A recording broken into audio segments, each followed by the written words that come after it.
سامنے لایا گیا، کوئی بھی الزام جو ہے وہ ثابت ہو سکے. لیکن یہاں تک کہ ان کو نہ صرف سزا سنائی گئی، ان کی اہلیہ کو سزا سنائی گئی، بلکہ وہ جیل کے اندر مسلسل بند ہیں، ملاقاتوں کے اوپر پابندی ہے، ان کی صحت کی صورتحال پچھلے لمبے عرصے سے صحیح نہیں ہے. اور جتنے بھی لوگ ہیومن رائٹ ایکٹیوسٹ ہوں، ہیومن رائٹس کی آرگنائزیشن ہوں، میڈیا کے وہ شعبے جو کہ انڈیپینڈنٹ ہیں، چاہے وہ پی ٹی آئی کی پالیسی کو حمایت کرتے ہیں یا اس کی مخالفت کرتے ہیں، وہ عمران خان کی صحت کے حوالے سے ہمیشہ یہی کہتے رہے ہیں کہ ان کو صحت کی بہترین سہولتیں میسر کی جانی چاہیے، کیونکہ کیسز تمام سیاسی ہیں، ان کو کسی ہسپتال میں منتقل کیا جانا چاہیے. اور صاف ظاہر ہے کہ چونکہ کیسز بالکل غلط ہیں، اب وقت آ گیا ہے کہ ان کو رہا بھی کر دیا جائے. لیکن ان کو کسی طرح کا ریلیف نہیں دیا گیا، یہاں تک کہ پاکستان کی ہائی کورٹ سے کیا سپریم کورٹ تک بھی ان کا کیس تک سننے پہ تیار نہیں ہوتی تھی. اور اگر کبھی کیس سنا ایک دو سماعتوں میں تو بڑا واضح طور پہ لگتا تھا کہ وہ کارروائی ڈال رہے ہیں. یکالخت ایک تبدیلی آئی، پاکستان کے میڈیا میں خبریں لیک کروائی گئیں کہ ان کی صحت کو مسائل درپیش ہیں، ان کی صحت صحیح نہیں ہے. چند مخصوص صحافی جو کہ صاف ظاہر ہے کسی نہ کسی حوالے سے تنقید بھی کرتے ہوں تو اسٹیبلشمنٹ کے ساتھ کنیکٹڈ ہیں، انہوں نے اس طرح کی خبریں پھیلائیں. اور اس کے بعد ہم نے دیکھا کہ سپریم کورٹ کے اندر جو ہیئرنگ تھی وہ ان ججز کے سامنے کیس سماعت کے لیے مقرر ہوا جو کہ موجودہ لاٹ جو کہ 26ویں اور 27ویں ترمیم کے بعد لائی گئی پالتو ججز کی اس میں سے نہیں تھے زیادہ تر، اور انہوں نے وہی والا فیصلہ کیا جو کہ آئین اور قانون کے مطابق بنتا تھا. لیکن جو بھی لوگ نظام کو سمجھتے ہیں، جو سمجھتے ہیں کہ 26ویں آئینی ترمیم کے بعد بینچ بنانے کا اختیار بھی حکومت کے پاس ہے، وہ اس چیز کو بخوبی جان رہے ہیں کہ بنیادی طور پر پاکستان کی ملٹری اسٹیبلشمنٹ کی طرف سے کوئی کنسیشن دی جا رہی ہے، کوئی معاملات کو آگے بڑھانے کے لیے کوئی میسیجنگ کی جا رہی ہے. اس بات کا مقصد ہرگز یہ نہیں ہے کہ کوئی ڈیل ہوئی ہے یا ڈیل ہو رہی ہے، کیونکہ اس بارے میں صحافتی حوالے سے اگر آپ دیکھیں تو کوئی ایسے شواہد یا ثبوت سامنے نہیں ہیں. لیکن ایک طرف جب ہم یہ بات کہتے ہیں کہ ڈیل کے شواہد نہیں ہیں، اسی وقت ہم ساتھ یہ بھی کہتے ہیں کہ یہ بات 100% ثابت شدہ ہے کہ جو کیس لگایا گیا سپریم کورٹ کے اندر ان انڈیپینڈنٹ ججز کے سامنے، یہ لگایا جانا پاکستان کی فوجی اسٹیبلشمنٹ کی طرف سے ایک میسیجنگ ہے، ایک ایسے وقت میں جبکہ پاکستان کے فوجی جنرل تاولے ہو رہے ہیں کہ وہ کسی طریقے سے آئین کے اندر 28ویں ترمیم لے کے آئیں. اس صورتحال کو سمجھنے کے لیے ہمیں قومی اسمبلی اور سینٹ میں جو نمبر گیم ہے اس کو سمجھنا پڑے گا. آپ کو ذرا غور سے سننا ہوگا، بہت ہی کوئی کمپلیکیٹڈ نمبرز نہیں ہیں، بہت سادہ نمبرز ہیں. ان کو سمجھ کر، ان کو سن کر، ان کو اینالائز کر کے آپ کو سمجھ لگے گی کہ کیا صورتحال ہے، کیا مکمل طور پہ پاکستانی فوج کے کنٹرول میں ہے، یا اگر اب بھی جمہوری قوتیں اکٹھی ہو جائیں تو وہ اس کا رستہ روک سکتی ہیں. سب سے پہلے تو یہ ذہن میں رکھیے گا کہ جو عام قانون سازی ہوتی ہے اس کے لیے سادہ اکثریت چاہیے ہوتی ہے قانون کو پاس کرنے کے لیے. عمومی طور پر ایسے ہوتا ہے کہ اگر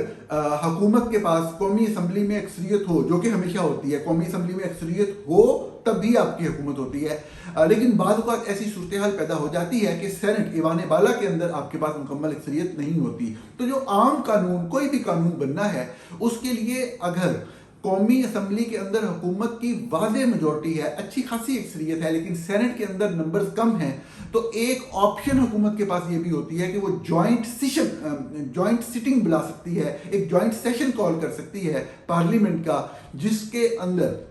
وہ اس بل کو پاس کر سکتی ہے، اور اس جوائنٹ سٹنگ کی سادہ اکثریت سے بھی اس قانون کو پاس کروایا جا سکتا ہے. یعنی کہ اگر قومی اسمبلی کے اندر جتنے نمبر ریکوائرڈ ہیں ان کے 20-25 نمبر زیادہ ہیں، جبکہ سینٹ میں اتنے ووٹ کم ہیں، تو وہ جوائنٹ سیشن کے اندر یہ والا مقصد حاصل کر سکتے ہیں. لیکن اگر کوئی آئینی ترمیم ہے، کانسٹیٹیوشنل امینڈمنٹ ہے، تو اس کے لیے ایسا ہونا ممکن نہیں ہے. جوائنٹ سیشن نہیں بلایا جا سکتا، قومی اسمبلی کا اجلاس علیحدہ ہوگا، اور ایک آئینی ترمیم کے لیے 2/3 اکثریت سے قومی اسمبلی سے وہ بل پاس ہونا ضروری ہے. اور جب وہ بل قومی اسمبلی سے پاس ہو جائے گا یا سینٹ سے، کسی بھی ہاؤس سے پہلے پاس ہو سکتا ہے، تو وہ بعد میں دوسرے ہاؤس میں جائے گا. اگر پہلے قومی اسمبلی سے پاس ہوا تو بعد میں سینٹ میں جائے گا، اور سینٹ میں بھی 2/3 اکثریت سے اس کا پاس ہونا ضروری ہے. پاکستان کی قومی اسمبلی میں جو آخری ترامیم ہوئی ہیں